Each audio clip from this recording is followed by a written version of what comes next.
What's up, y'all? You are listening to For the Artist. I'm your girl, Melissa Cherie, and it's Wednesday. It's a special Women Crush Wednesday edition of the For the Artist podcast. Listen, I started back in March, okay? We did a series because it was Women's Month and I wanted to feature some amazing women. And I decided, you know what? There are too many amazing women, not only in my life, but in the world. Like, I can't just do this for 1 month. So I decided to keep it going. So I have another phenomenal, amazing gem, treasure, beautiful woman on with me today. And she really is a woman crush of mine. And let me tell you why this woman is a crush for me, okay? I mean, man, the things that this woman is able to juggle, and then the beautiful sound of her voice. I just sit there like on the inside like a little girl with her mouth open, like I just wowed. Her name is Corinne Alfaro, and she is the co-lead pastor and creative pastor at the Calling Church in Pasadena, which I love, which is how we met. She has been married for almost 9 years. They're getting to double digits, y'all. She is mommy to daughter Hope, who is almost 2 years old. I cannot believe it's been 2 years since she was born. And she has done worship ministry for over 15 years. We are definitely going to talk about that. And she has sung with great BB and CC Winans. If y'all know gospel, you know BB and CC. She's sung with Israel Houghton and New Breed. Yay, Corinne, welcome. Yeah, well, that was an awesome introduction. That's so sweet. Well, I am honored, so honored that you would ask me and be a part of it. Melissa, you know, I love you so much. You're an incredible woman. And man, I think you're awesome. Oh, you're so sweet. And I'm so blessed to know you and get to be here. Thank you so much. Well, I'm honored that you would say yes because I know that your time is valuable and you carved out some time, not just for me, but for whoever is going to be listening that's going to be encouraged by hearing a little bit of your story. So, there's a lot of stuff I actually don't know, even though we've been friends and sisters for a while now. So, when did you start singing? I want to know that. Oh, wow. Well, I started singing super young. My parents shared with me, it's kind of always been in me. So, um, little, like my daughter's almost 2 now. So she's starting to sing and it's getting me super excited because I'm hoping she has that talent and loves it like I do. But we'll see. But anyway, so my parents said from a very young age, they could tell that I had that gifting and love singing, love music. And then in elementary school, I started doing talent shows. And as going on junior high, high school, and college, I was just so invested all my time in choir, vocal lessons, anything music, I did it. Besides probably band, but I mean, I did as much as I could because I just loved it so much. It was what I was passionate about. So I would say really serious, probably in high school, but I did it every year growing up. Okay, so when you got serious about it in high school, did you get serious to the point of you knew you were gonna do music somehow for the rest of your life? Like, what did that look like for you in terms of like getting serious? Well, for me, yeah, in high school, I think I was just really trying to figure out who I was in some regards. And I just knew that that was something that just every time I was a part of, no matter what it was, even if I just watched something on TV, it just really like, I feel like lit a fire in my heart that nothing else did in that way. And I knew that for me, and then obviously with bouncing off ideas with my parents, who I valued very much in their opinion, and they're very wise, just kind of sharing things about them, kind of hear how they shared back with me about, I guess, my talent or what I wanted to do and loved. And they were always, my parents are very level-headed and encouraging. So I think it's important to have people that are level-headed and what will tell you the truth also. So they were always very encouraging and told me the truth to get me to be better, and in those conversations and trying out for things and getting certain roles or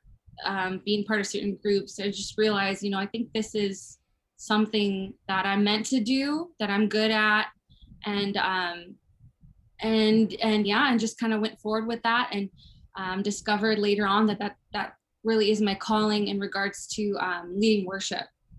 And Okay. Now listen, I have to tell you. Now, when we do the podcast, nobody has any like I didn't send you any questions in advance.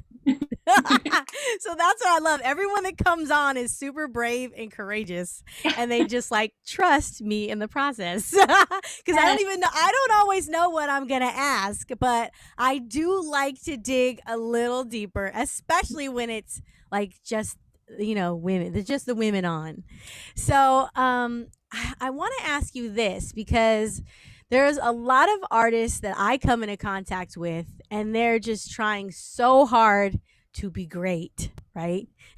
And usually, to be great in our society, in our world, is equivalent to being famous, everybody knowing your name, lots of there's all these things that go along with, well, that's the only way that you can consider yourself great.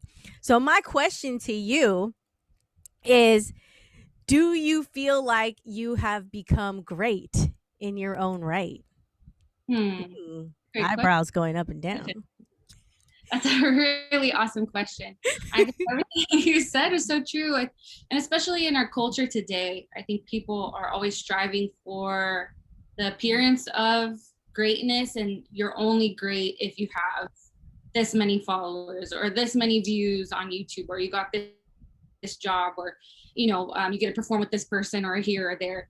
But I think as the years have gone by and the older that I've gotten, all those things, yes, are wonderful and they're great to achieve for. But I think when you're truly great is when you are living out your gift and the best you that you can be, not trying to be somebody else, or gosh, I have to wear this and sing this way so people will love me, and then I will be great. Maybe then I will get to sing on that stage or that. But I think all that is just a false sense of greatness, and that's going to fade.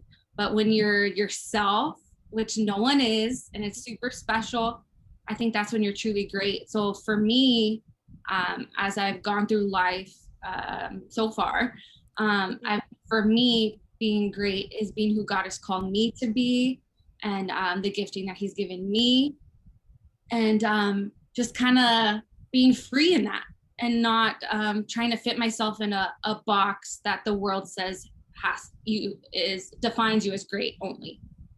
I hope that makes sense. Yes, that was such a clear answer. And regardless of what you said, I was going to say you are great. But that was really clear. Really clear. There are a couple of words that you keep using, or you've used a couple times, that I just want to expand on. So you talked about kind of being called and like doing what you were meant to do. Let's talk about that a little bit, because that's part of the journey, right? It's like tons of people are trying to figure out, what am I here for? What am I called to do? What am I meant to do? So how did you get so clear about that? Because you are clear about it. Yeah, no, definitely. It's been a journey, and I think first defining a calling, I think a lot of times it's with like greatness, I think people think it's just like this end result. But with the calling, it's your whole life, something you walk out every day. It's not just one moment or one pinnacle peak, but I think the calling is living your life following that. And of course, with myself, I follow God, and my purpose comes from Him. So I know you have a lot of different viewers here. But for me, God has given me my purpose, and walking with Him, I've really found clarity in what I'm on earth to do as an individual, and what He's gifted me with. So for me, it's been a journey, and I think each thing I've learned in my life, each thing that I've done, whether it's singing or just even a random job that has nothing to do with singing, I think everything, if you want to look at it in a positive light, which I think we should, I think everything prepares you for the next thing. And you can learn so much and grow, and each opportunity that you have in your life to learn will help you in your calling to make you better, even if it seems like it doesn't match at all.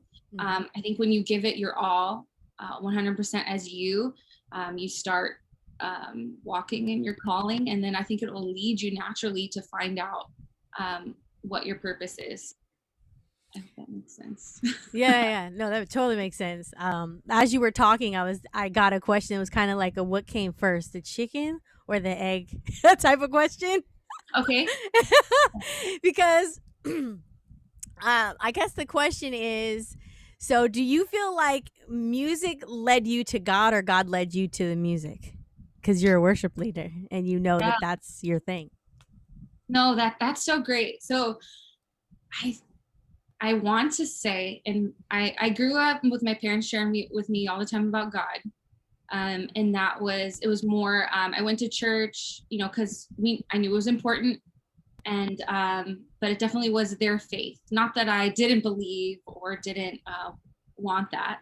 But I remember going to church. I remember the first time I went to church in the youth group. It was in junior high, and then I remember they had worship, so music right at the top of the service, and it was incredible. So I Mhm. remember like I loved music so much, and that was my first experience really seeing what worship was like and music in regards to God, and it was an amazing first experience. I'm like, wow, music already touched me, and then when I heard this, it was a connection that I had never felt before and a presence I had never felt before. So I would say, I guess, I think God used music to open the door in a whole new way that I had never known before to find Him. Ooh, I like it. I like it. All right, that was kind of a lot of loaded, deep questions all No, the I time. love it. So, but I knew you could handle it. I knew it. So, tell me what it was like singing with BB and Cece. Oh man, it was so awesome. I got to lead worship with them at our my original home church What? that I told you about that I went and worship was amazing. Um, Mm-hmm. so I was on the team and they were coming in regularly as guests. BB Winans was there regularly. I got to sing with him. He's incredible. Just so obviously so professional, but just his his talent and his anointing, just like the ease Mm-hmm. that comes out of him when he sings, and just hearing from the Lord. It was a blessing to be able to experience that and sing alongside of him. He's a great man. Mm-hmm.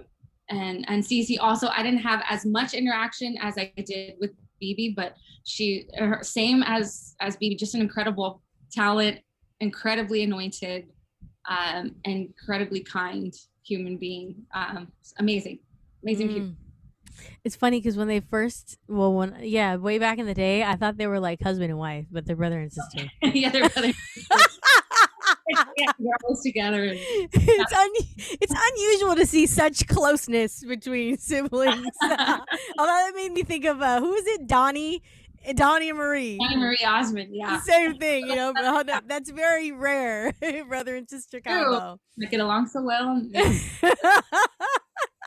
What about with was Israel and the new breed a part of that same situation, or is it separate? Yeah, so same. So I had the great opportunities at our church. It was called Faith Community Church that we went to at the time, and Mm-hmm. got to sing with all of them. They were there regularly, part of the team. And yeah, Israel again, just an incredible musician. He knows just every instrument and just amazing. And you read just, I think what I love the most when you meet people like that, they're so talented. The talent is obviously still the same in person, but I think I love just getting to meet the people Mm-hmm. and knowing that they're just as awesome as how talented they are as a person, just Mm-hmm. kind and yeah, encouraging. So yeah, it was awesome, and just helped make me a better, I think, worship leader and musician in those times that I got to be with them and learn to be extra fast paced. I remember there's one time BB came in for a service. He was like, "Oh, I wrote this song on the plane, and we're gonna learn it right now, and we're gonna do it for service." And it was like an hour till service, and it was freaking out inside. But I mean, we did it as a team, and it was incredible, and yeah, such a great experience. That's dope. Now you mentioned that you had a vocal coach. I did. I had a vocal coach all through. I started in elementary school and probably took a break, but all through high school, and then at college, I had one as part of my degree. I started doing vocal performance, and then I ended up shifting to music business Mm-hmm. at the end with my degree. But I did that all through high school and college, and it's so valuable. I would recommend everyone to do it, even if you're incredible. I think it would, someone else hearing those fine tuning things and make you extra great. I think it's worth it. Mm-hmm. That's so interesting, though. That so you studied music industry business. I did. Is Yeah, your and degree in that? it is. Yeah, I'm a Girl, now though, but hey, how does it? You're able to apply it. It applies. it does apply, and I'm saving in my pocket too, as the church is going to do more things, and we do want to release music one day, so I have all that in there, and I'm going to use it. Okay, you're building slowly but surely. Oh, that's a great segue into another question I want to ask you. So, what are some of your goals or things that you want to accomplish or move towards as it relates to music? Okay, that's great. Um, for me, a couple things. So one of the goals I have for our church and worship is to release an album. Our church is growing and we're building right now, so we're building our team. And I know that God has some great things ahead for us that He's promised me, and I'm excited and I'm looking forward to putting together an album for the church and releasing that. And I believe through the calling music, a lot of people would be touched. So that's one of my goals and visions coming up for the future, is to have an album for the church and be a part of that. And just musically, just really want to focus on, I think in the season, writing songs that just really touch the heart of God and open people's hearts up to experience Him, like for me that day when I stepped into church, not knowing Him yet. So yeah. Do you ever feel like the tug and pull of pursuing like God and ministry and church and then things that relate to music? I mean, obviously you've infused the two. Yeah. But I'm just wondering if at any point there was ever like those two things competing for your attention, if that makes sense. Yeah, no, that's good. Um, I would say probably earlier on, when I was younger, at least for me, trying to figure out what I'm here for in my calling. Those two, in some ways, didn't seem like they went together. Even though I was doing that at church, it just seemed like a whole other world.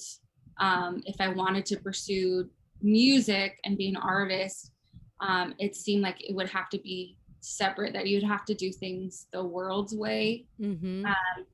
which in all honesty, I think you can be an amazing artist and be successful in the industry and not do things the world way and not be a worship leader, but you're still bringing a light out there.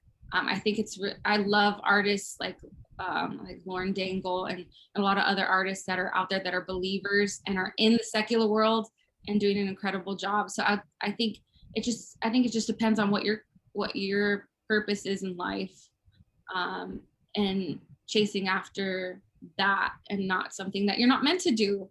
I think I think I did struggle with that in the beginning, but I think seeing other people do it, it's completely possible to be done, and I think it's needed. Mm-hmm. For me, the avenue has been in church, in the Christian music. Yeah.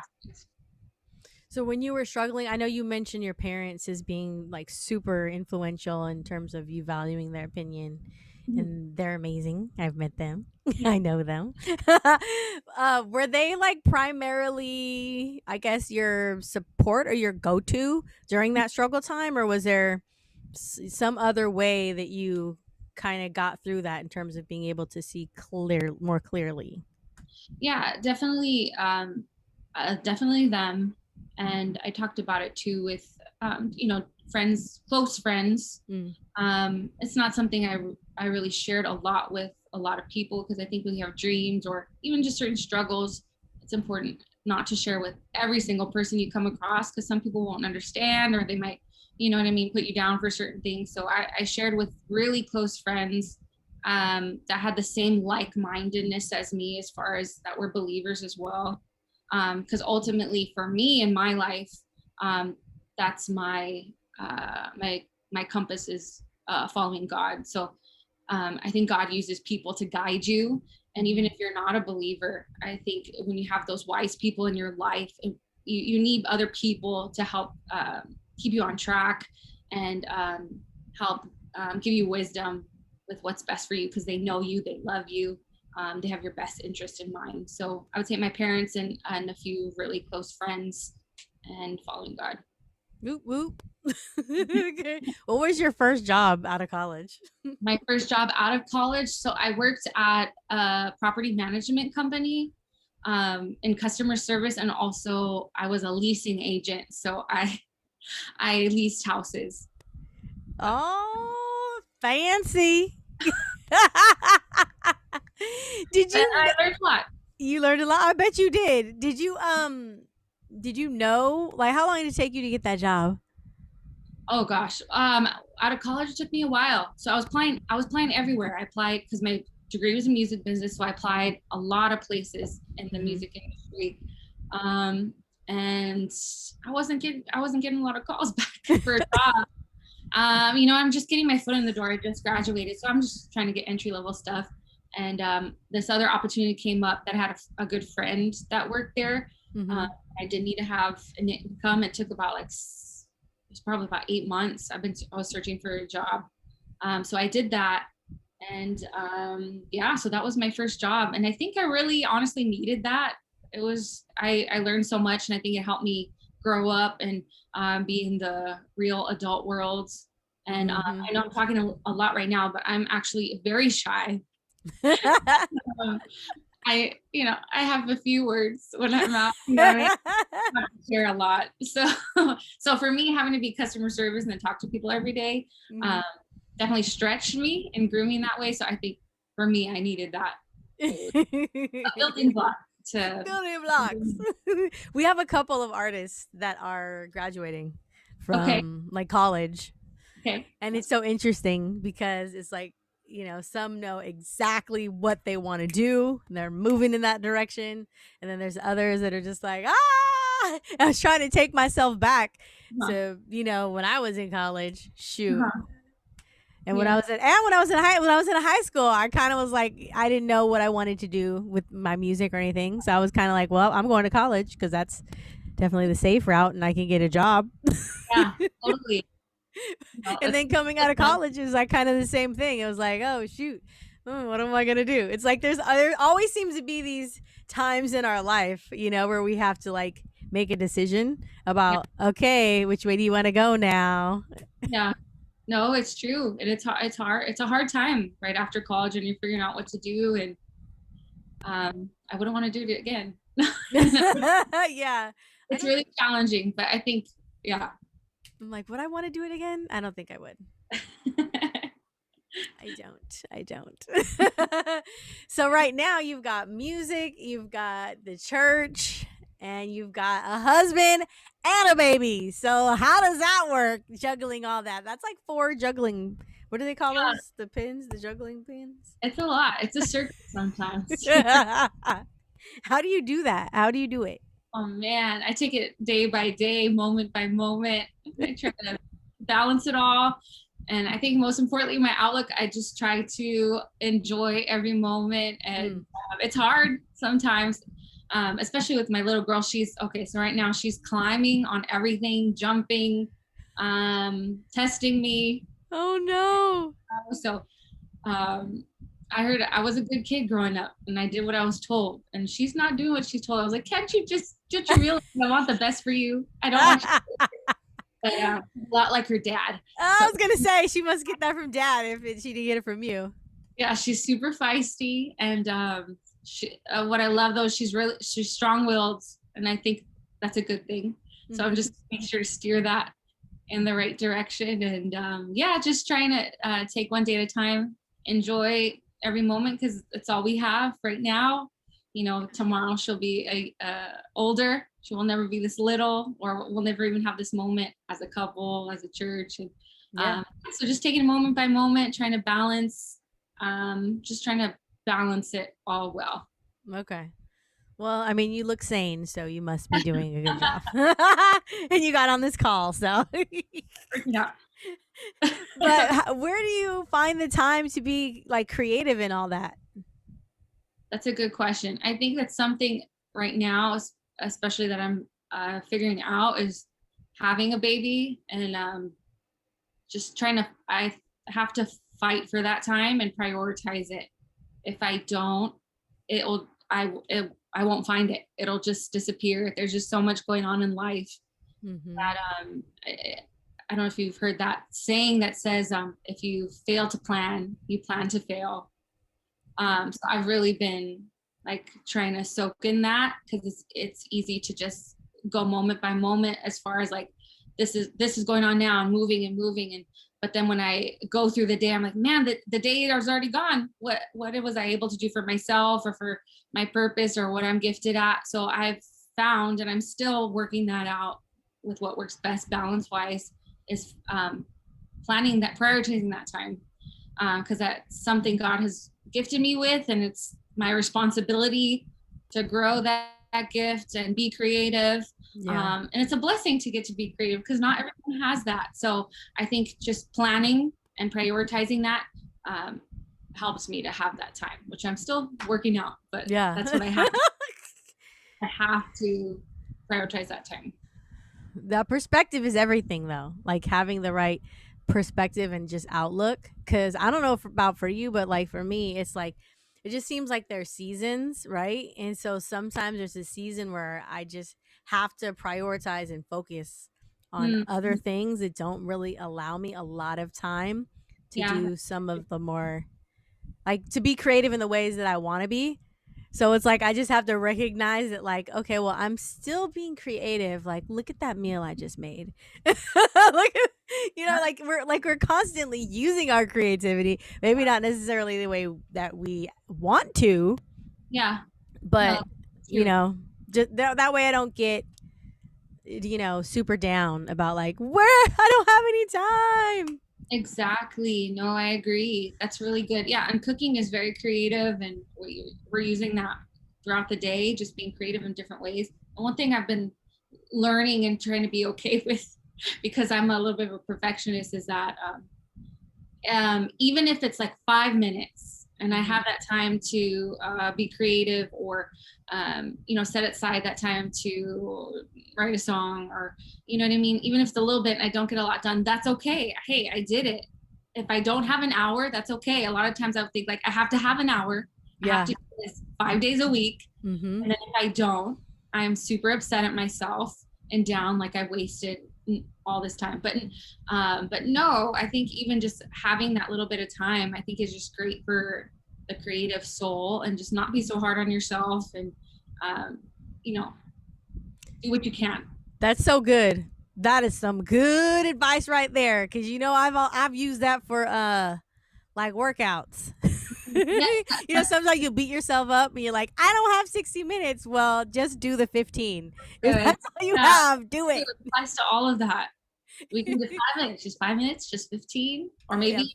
Man, I've been wanting to read that book. It's been a year. It's been sitting there. Maybe just read 5 minutes a day. You can do 5 minutes, Girl, right? We can do 5 minutes.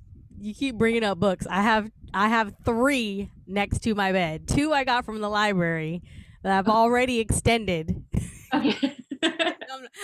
And I keep trying to have time to just leisurely read these books, and I haven't had time to leisurely read those books. No, life is busy. It takes time to sit down and read a book. You don't realize, just yeah.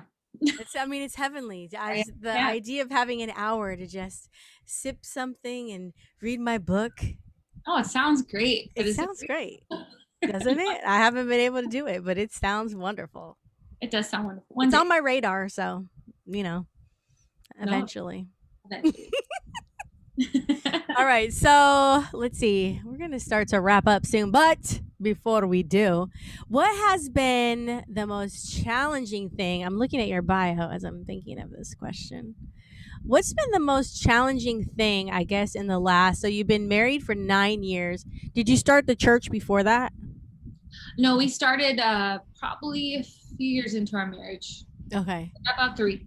Yeah. So what I guess has been the most challenging thing during that time of like getting married, starting the church, and having little hope? Little hope. And then what's been the easiest? Let's see. Well, the most challenging. Um, with starting the church, it has been challenging. It's challenging to start something new Mm. for the first time and kind of pioneering a new thing. We had been a part of church before, and I shared with you 15 years of ministry, being in leading worship. Um, but I felt like I didn't really. It's kind of like when you get married, you don't really know until you're actually married. You can read a ton of books, advice, but when you're actually in it is a whole other story Yeah.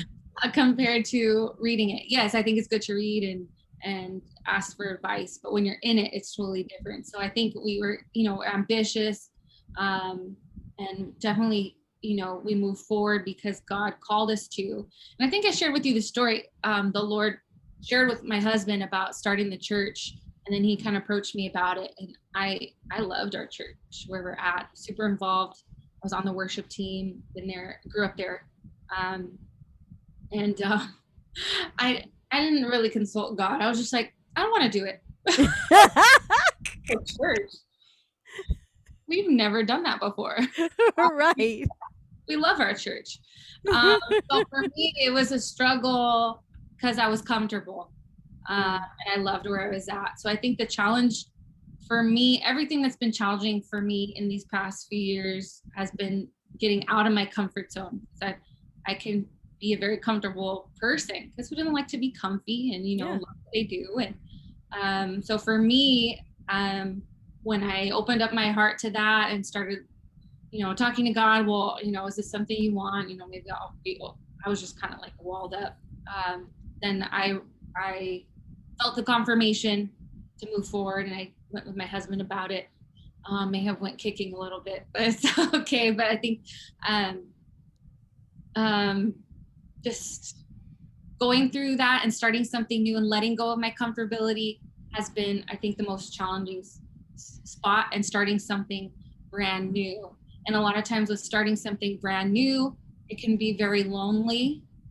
So the challenge of doing something new and pioneering and having a leadership role can be a lonely area because you're doing it on your own. So I think for me, that has been the most challenging are those two things: out of my comfort zone and just kind of being on a different, separate in a way. So that's something I've been learning about, is even not realizing I'm not really alone in some regards, but God is with me and we have friends around us. But in those beginning years, it felt lonely, trying to do something new and doing it for God, and following a calling. Yeah. I mean, it's the fact that y'all two just was like, we're going to start a church. I mean, like that's not like an ordinary everyday thing. I mean, that's like a big thing. It's a life change. It's not like it's not like it's a 7-Eleven where you're just like, here's some M&Ms and here's some Coca-Colas and here's a, what I mean? Like this is some serious like soul stuff going on. So yeah, and that's what was hard for me at the time, because I knew just with church and already with worship, it was I was giving God my everything in that talent, but starting a church would be giving him my whole life, and I already did that. But it's just like when I want people to experience what he's experiencing, and it's a different kind of just being in the trenches where people were building something, and it's not something you could, like a job you can clock in and clock out. It is something that your whole heart is invested in 24 hours a day, 7 days a week, every moment. So I knew it was like the magnitude of that is huge. Mm-hmm. So yeah, so we're walking that out, and it's a heavy calling, but it's honestly the greatest. I wouldn't change anything. It's the greatest. I have the greatest job in the world. Yeah. It's like well, the word I like to use is a burden, but I use it, it's like you can have a burden, but it's a burden because of the heaviness, the weightiness of it, but it's not necessarily because it automatically has like a negative connotation. But Mm, I feel like I sense that word when it comes to our organization, Creative and Projects. I feel the burden of it, but it's not necessarily in a bad way, if that makes sense.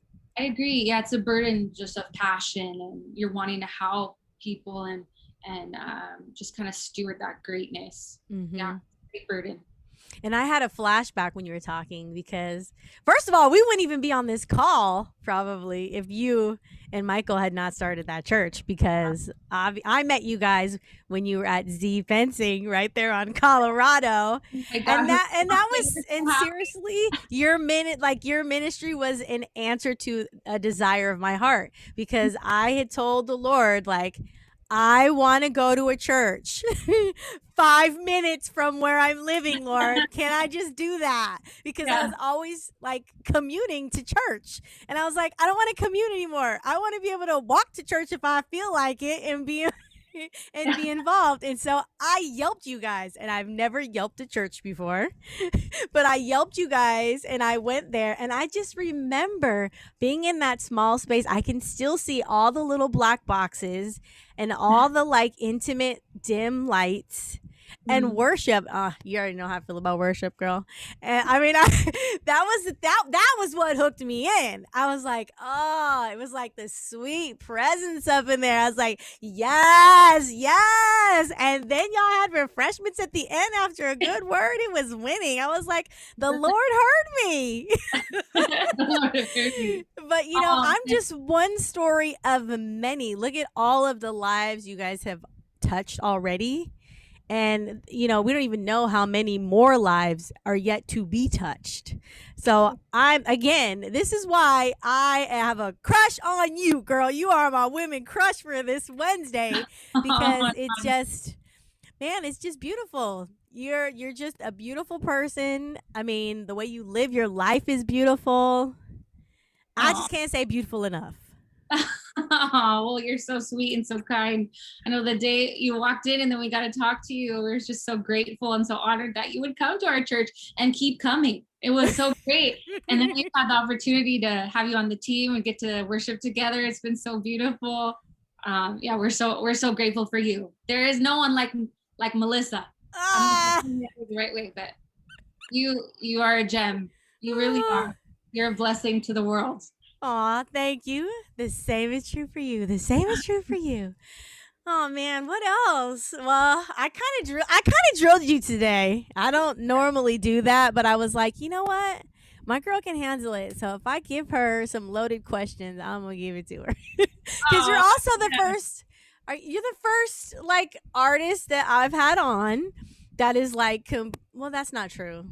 It's not true. I was gonna say like sold out for the Lord, but like a lot of the people that come on are lights. I okay. mean, those are the Yeah. people in my world.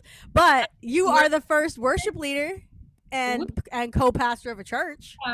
Yay! Well, I'm honored. Yes, I was like, I can ask these. There's some questions I know I'm going to be able to ask that I haven't asked anybody else. Well, I hope I answered them all well and clearly, and they made sense. I hope. Clearly, I do believe that someone listening is going to, pull some stuff from everything you said, and it's going to help them as they're trying to figure some stuff out. Well, I hope so. I'm just trying to be me and share my heart and my experience, and yeah, I hope it blesses somebody. It will.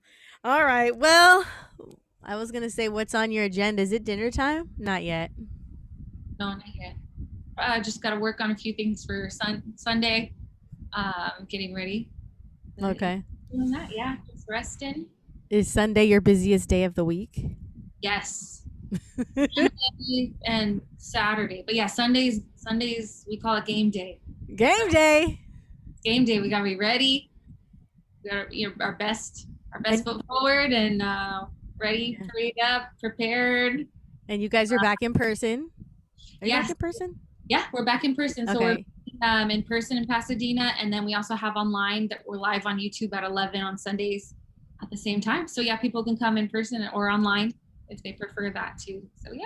All right. Well, And this is actually a great time, wonderful time for you to just tell people how they can reach you, follow you, reach the church, follow the church, like whatever you want to shout out right now and highlight. Like now is the time. all right, awesome. Well, we're called The Calling Church, and we are in Pasadena, California.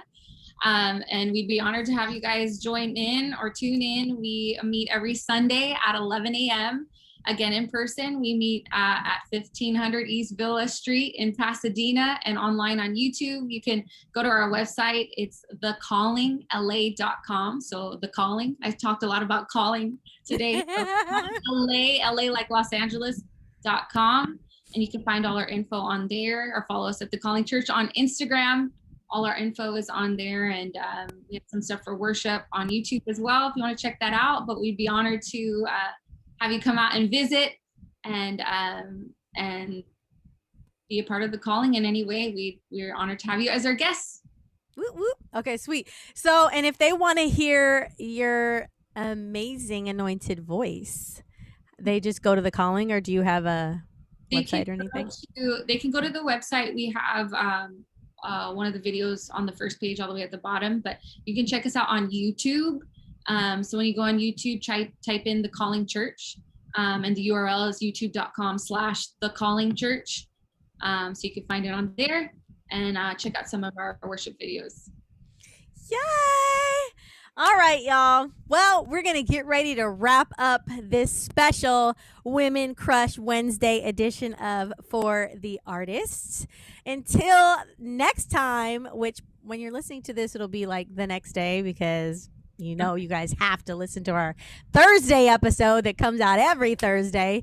But until the next time I see you, talk to you, or you hear me or hear Corinne, keep creating from the inside out. Peace.